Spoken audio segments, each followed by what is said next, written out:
Friends, നമുക്ക് ഇന്നൊരു craft video ആയാലോ?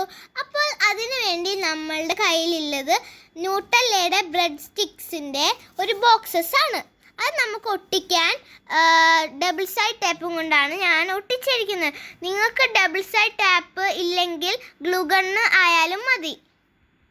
ഇത് രണ്ടും ഒട്ടിച്ചതിന് ശേഷം നമുക്കൊരു ബേസ് കോട്ട് കൊടുക്കാം.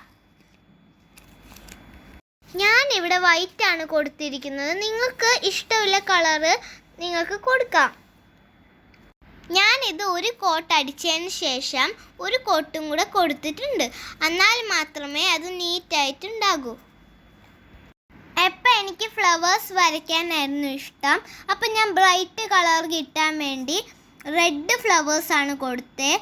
അതിൻ്റെ നടുവിലായി ഞാൻ യെല്ലോ ഡോട്ട്സും കൊടുത്തിട്ടുണ്ട്. അതിൻ്റെ താഴെയായി ഞാൻ കുറച്ച് യെല്ലോ ഫ്ലവേഴ്സും കൊടുത്തിട്ടുണ്ട്. ഒരു പൂന്തോട്ടത്തിൽ പൂ നിൽക്കുന്ന പോലെ ആവാൻ വേണ്ടിയിട്ടാണ് ഞാൻ ഗ്രീൻ സ്റ്റെമ്മും ലീവ്സും ഗ്രാസും ഞാൻ കൊടുത്തിരിക്കുന്നത്. ഉണങ്ങിയതിൻ്റെ ശേഷം നമുക്കിത് പെൻ സ്റ്റാൻഡ് ആയിട്ടോ ഫ്ലവർ വേസ് ആയിട്ടോ ഉപയോഗിക്കാൻ പറ്റുന്നതാണ്. ഇനി വെക്കേഷൻ ആയതുകൊണ്ട് നമുക്ക് ഒരുപാട് ക്രാഫ്റ്റ്സും ആർട്സും ആക്ടിവിറ്റീസും ഒക്കെ ചെയ്യാം. അതിൻ്റെ വീഡിയോസൊക്കെ ഞാൻ എൻ്റെ ചാനലിൽ ഇടുന്നതായിരിക്കും. എൻ്റെ ചാനൽ ഇഷ്ടപ്പെടുന്നവരൊന്ന് സബ്സ്ക്രൈബ് ചെയ്യണേ.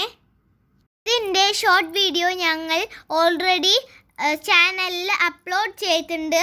കാണാത്തവർ കാണണേ. ഞങ്ങൾ ട്രാവലിങ്ങിലായതുകൊണ്ടാണ് ഇതിൻ്റെ ലോങ് വീഡിയോ ഇടാൻ കുറച്ച് വൈകിയത്. ഇനിയുള്ള വീഡിയോസൊക്കെ ഞങ്ങൾ കറക്റ്റായി അപ്ലോഡ് ചെയ്യുന്നതായിരിക്കും. അപ്പോൾ എല്ലാവരും ഇതൊന്ന് ചെയ്ത് നോക്കണേ. ഇപ്പോൾ വെക്കേഷൻ എല്ലാം നമുക്ക് എല്ലാവർക്കും നന്നായി ആഘോഷിക്കണ്ടേ? അപ്പോൾ എല്ലാവർക്കും ഹാപ്പി വെക്കേഷൻ. ഞങ്ങളുടെ ചാനൽ സബ്സ്ക്രൈബ് ചെയ്യാൻ മറക്കല്ലേ.